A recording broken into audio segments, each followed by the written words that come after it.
Torej, naslov današnjega predavanja je Gozdna lekarna, zdravilne rastline gozda v fitoterapiji. Torej, govoril bom o tem, kaj vse v gozdu lahko najdemo koristnega za zdravje. Gozd je pomemben za zdravje iz mnogih vidikov. Danes se bom posvetil samo nekaterim.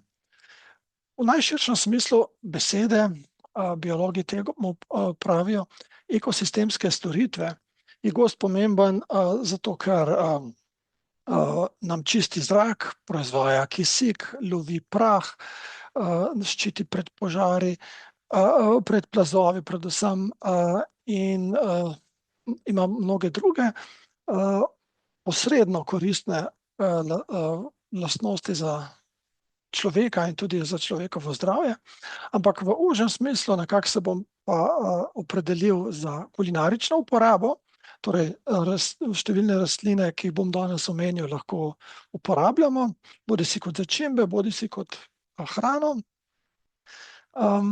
Potem jedro predavanja bo uporaba zdravilnih rastlin, tiste, ki jih imamo prav v terapevtske namene. In na koncu bom povedal še nekaj o tem, kako je gozd pomemben, da v njem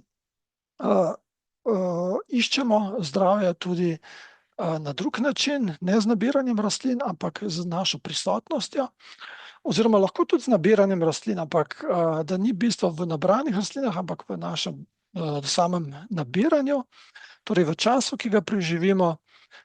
To je nekako zajeto pod besedo wellness v najširšem smislu besede. Lahko gremo meditirati v gozd, lahko je sprehod naša meditacija, sproščanje, kakorkoli temu rečemo. In prav specifično v gozdu pa poteka ena od takih načinov skrbi za zdravje, ki mu rečemo gozdna kopel ali gozdna terapija.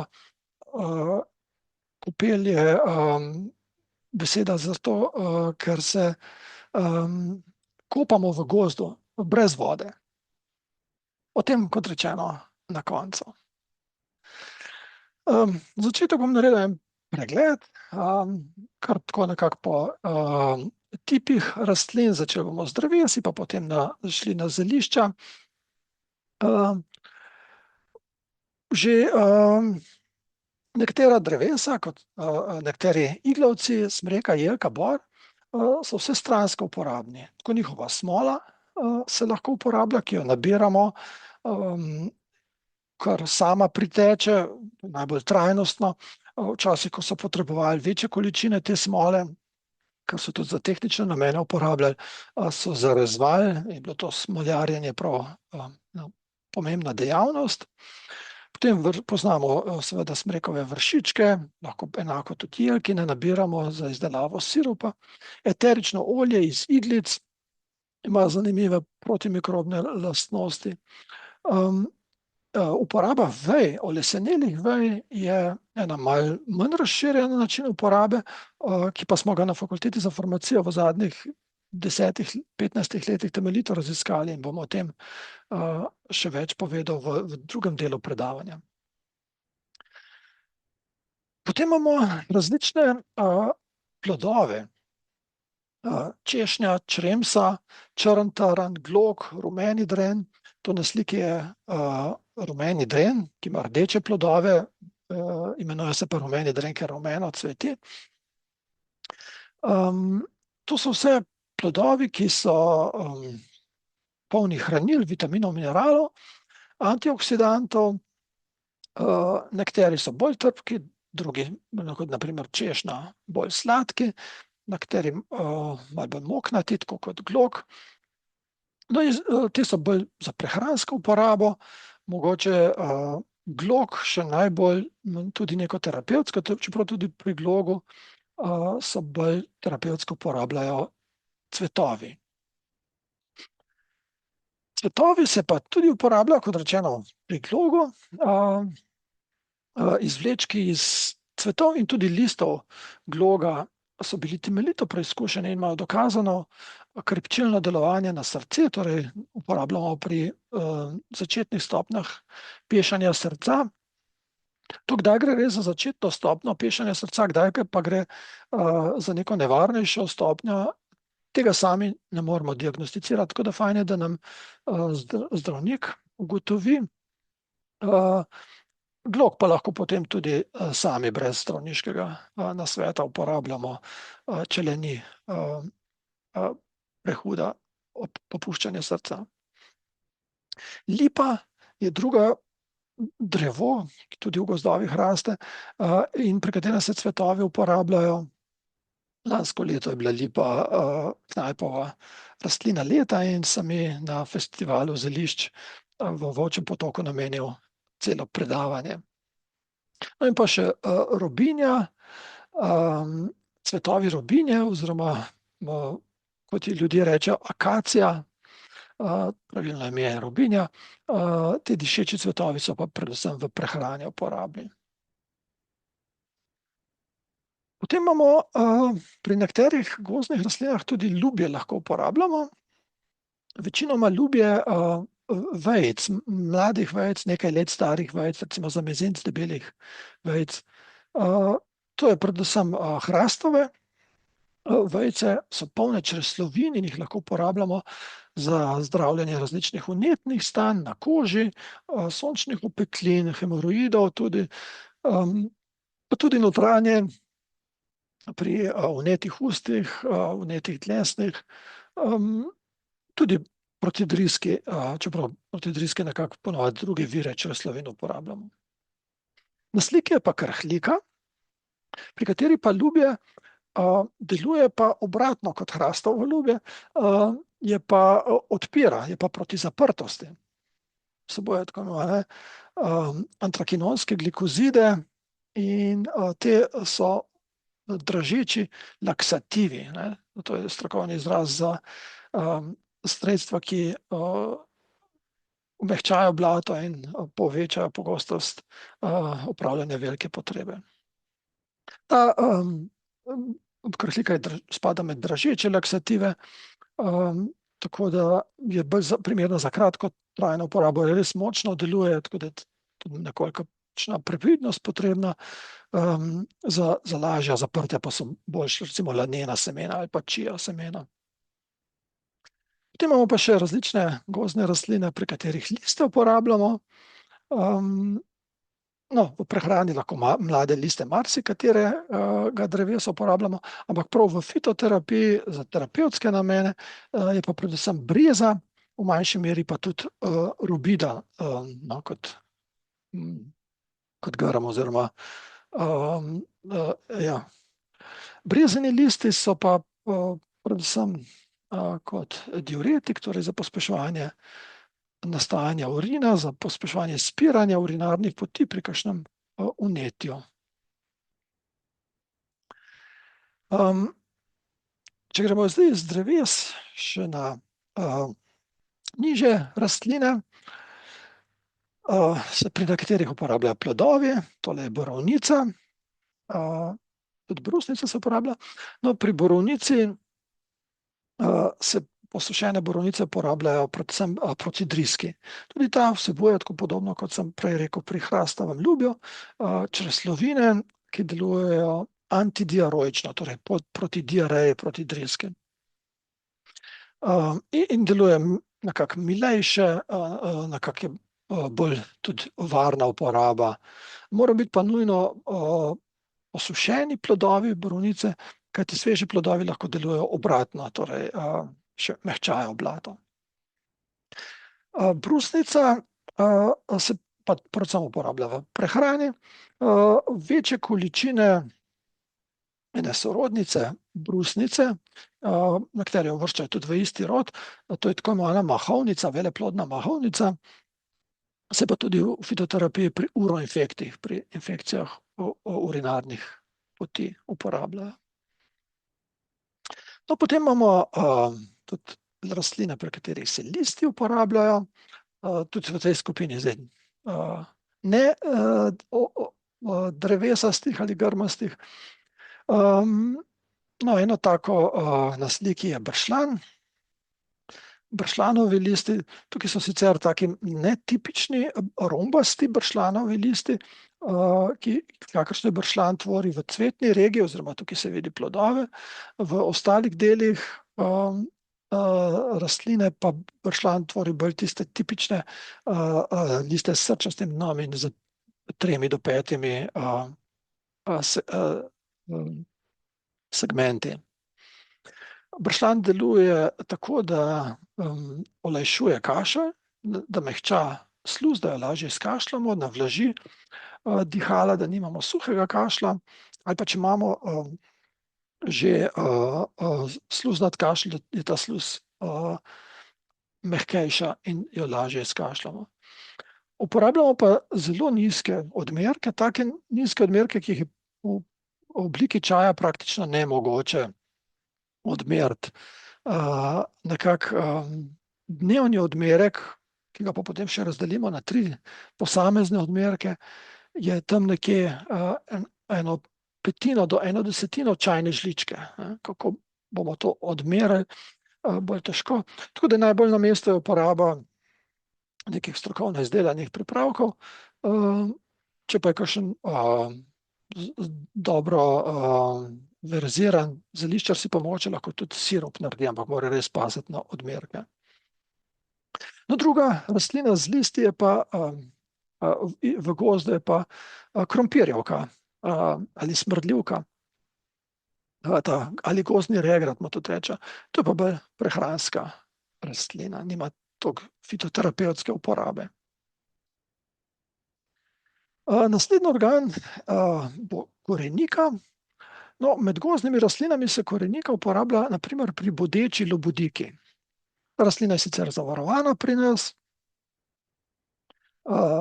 tako da moramo upoštevati to zavarovanje.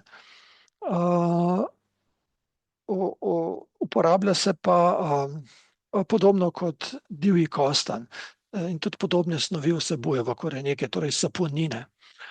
Uporablja se pa podobno kot divji kostanj, torej za zdravljenje krčnih žil. Je pa divji kostanj lažje nabrati in še ne ogrožamo naravo z nabiranjem divjega kostanja.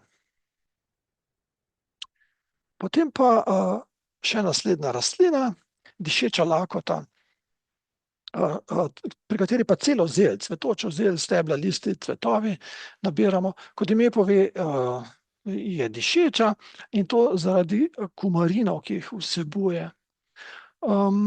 Ima niti ne temeljito raziskano uporabo, v ljudski medicini se uporablja tudi pri prehladih, zato je tudi eno njeno ime prehlajenka. No, celo zelj od gozdnih rastlin uporabljamo pa tudi pri volčji češnji na prstecu, ki sta pa rastlini s tako močnim delovanjem, da ne samo, da nista primerna za zeliščarsko uporabo, tudi kadar jih zdravniki uporabljajo, jih morajo uporabljati ne v obliki rastlinskih pripravkov, ampak iz rastlin osamljene, posamezne aktivne snovi, s čimer se edino da doseči učinkovito in varno uporabo. Tako, to je bil en tak pregled gozdnih rastlin. Zdaj pa nekaj še o teh naših raziskavah na izvlečku iz vej bele jelke, ki se z vodo pripravi iz tistih vej, ki ostanejo po redni sečnji, skratka nobena jelka zaradi teh izvlečkov ni dodatno posekana. Ugotovili smo zelo dobro antioksidativno aktivnost, kar je en temelj, ampak za ljudi, za uporabnike pa manj predstavljivo, kakšna je korist od antioksidativne aktivnosti. Zato smo šli hitro naprej tudi na druge raziskave. Ena je bila na prostovoljcih, ki so skupaj za zajtrk z belim kruhom zaužili bodisi kapsulo tega izvlečka lesa bele jelke ali pa placebo, prazno kapsulo za kontrolo, ali pa kapsulo, v kateri je bilo zdravilo akarboza, ki pa je zdravilo proti sladkorni bolezni. In potem smo prostovoljcem jemali kri, da smo opravljali meritve sladkorja in inzulina. In izkazalo se je, da če so zaužili bel kruh, jim je sladkor v krvi močno narastel. To je ta modra črta. Če so zaužili bel kruh z zdravilom, jim je sladkor manj narastel. In če so zaužili z jelko, to je pa zelena črta, jim je tudi manj narastel. Skratka, je ta izvleček iz bele jelke, je tukaj imenovan z izrazom belinal, skoraj tako bil učinkovit pri zniževanju krvnega sladkorja kot to zdravilo akarboza. To se je potem tudi na kemičnem indeksu pozna in ustrezno je bilo potem tudi manj obremenjena trebušna slinavka z izločanjem inzulina, tudi to smo dokazali. Naslednja raziskava je bila pa na budrah, ki smo jih 2 meseca hranili, bodisi z zdravo hrano, z nezdravo hrano, ali pa z enako nezdravo hrano, pa s tem izvlečkom iz jelke. No in po 2 mesecih takega hranjenja smo te 3 skupine potem žrtvovali, da smo upravili različne funkcionalne in mikroskopske meritve. No, že pod mikroskopom se je videlo, da so imele budre na nezdravi hrani, to je črn stolpec, bistveno več ateroskleroze kot na zdravi hrani, to je pa siv osrednji stolpec. Če pa so uživale nezdravo hrano skupaj z jelko, je bilo teh aterosklerotičnih poškodb bistveno manj kot pri nezdravi hrani, še vedno pa nekoliko več kot pri zdravi hrani. To je pa ta bel stolpec, torej aterogena dieta, to pomeni nezdrava prehrana, in tale kratica SFTE pa pomeni ta izvleček iz jelke. Torej učinkovito zaščito pred ampak ne popolnoma zaščito pred posledicami slabega prehranjevanja. In tudi funkcionalne meritve so pa pokazale, da je bila funkcionalnost najbolje ohranjena na zdravi dieti, to je spet siv stolpec, ki je najvišji, na nezdravi dieti se je funkcionalnost teh žil, torej ta elastičnost in voljnost se je znižala, medtem ko je jelka spet deloma to lahko zaščitila. Tukaj pred aterosklerozo bi rekel, recimo, da je 80% zaščitila, tukaj pa recimo 60% zaščitila. No in še ena raziskava v zvezi s srčno-žilnimi boleznimi, kjer je pa na podganjem srcu se je izkazalo, da je po prestani srčni kapi bistveno manj aritmij pri jelki. Črno so stolpci pri kontroli, ker ni bilo jelke, je največ aritmij, in 2 sosedna stolpca sta potem pa jelka, ki sta močno znižana. Pri vseh tipih aritmij, ki so tukaj vsaka posebej navedene. In še zadnja raziskava od teh, ki jih bom predstavil, narejenih je bilo še več, je pa zunanja uporaba, kjer so se pa prostovoljke 12 tednov mazale s kremo z jelko na eni strani in potem z enako kremo na drugi strani. In na začetku, po 6 in 12 tednih so bile narejene različne meritve, ki so pokazali, da je bila vlažnost močno izboljšana, ne samo v primerjavi pred testom, ampak tudi v primerjavi z placebo kremo, torej enako kremo brez jelke. Torej, jelka je samo 2% jelke je bilo v kremi, ampak je močno prispevala k vlažnosti. Manjša je bila izguba vode, debelina dermisa se ni bistveno spremenila, se je pa intenziteta, torej količina elastičnih vlaken v koži povečala. Nekako te viskoelastične lastnosti se niti niso bistveno spremenile, gube so se pa močno znižale, in to zmerjeno na 2 načina, ki sta pokazala pač tole vijolično je, kako so se znižalo volumen gub in vizualna ocena gub. Kot rečeno, za konec pa še ta bolj psihološki, psihični del uporabe gozda, ki ga lahko uporabljamo tudi samostojno, za sprehod, za sproščanje, ampak eden od načinov uporabe gozda je tudi prav posebej strukturirana tako imenovana gozdna kopel ali gozdna terapija. To je način terapije, ki prihaja iz Japonske, tam tradicija, tam je tudi največ raziskav narejenih, ampak eno raziskavo smo tudi pri nas v Kranjski Gori naredili pred leti, takole je občina povabila prostovoljce, 50 prostovoljcev k udeležbi, ki so lahko potem 2 dni zastonj bivali v lepi okolici Kranjske Gore. Za uvodnem sestanku sem jim jaz takole že en večer pred začetkom raziskave razložil celoten potek, še enkrat so bili že pismo obveščeni, in potem so bile opravljene različne meritve, predvsem meritve krvnega tlaka in pulza, in pa vzeti so bili vzorci sline za merjenje stresnih hormonov. No, ko so bili vzorci vzeti, smo se odpravili na to gozdno kopel. Kot rečeno, gre tukaj kopanje v gozdni atmosferi, ne gre za kakršnokoli vodo, tukaj je bila voda kot del ambienta, nismo se pa kopali v vodi. Gozdna kopel je sestavljena iz nekih skupinskih vodenih pogovorov oziroma meditacij, bi lahko tudi rekli, in pa povabil, kjer se skupina razškropi in gre vsak po svoje čuječe se posvečati določenim aspektom gozda za recimo 10 minut, pa se potem spet skupina zbere in se to nekajkrat ponovi. No, in po koncu te gozdne terapije, ki lahko traja recimo 1 uro, 2 ure, v Kranjski Gori smo to 2-krat ponovili, tako da je bilo dopoldne 2 ure, popoldne 2 ure, in potem smo ponovno vzeli vzorce in primerjali in naredili izračune, kako se je stres zmanjšal.